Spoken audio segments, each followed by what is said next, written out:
عايزه احكي لك على حدوته كده وقول لي ايه رايك في الاخر. مدير منطقه كان مسؤول عن مجموعه او فريق من مناديب المبيعات، وكان في مندوب مبيعات فيهم هو دايما حاسس ان هو بيحور عليه.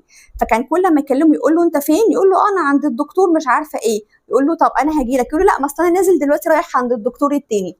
من الاخر هو شايف ان هو بيحور وكان طول الوقت عاوز يقفشه.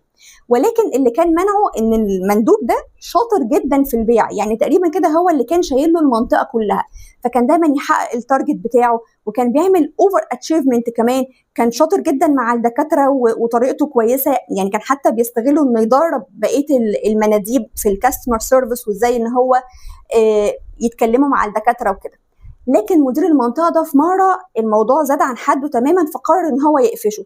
فراح ووقف له تحت البيت وكلمه، قال له انت فين؟ قال له انا عند الدكتور الفلاني. قال له طب اوعى تمشي، انا 5 دقايق وهكون عندك.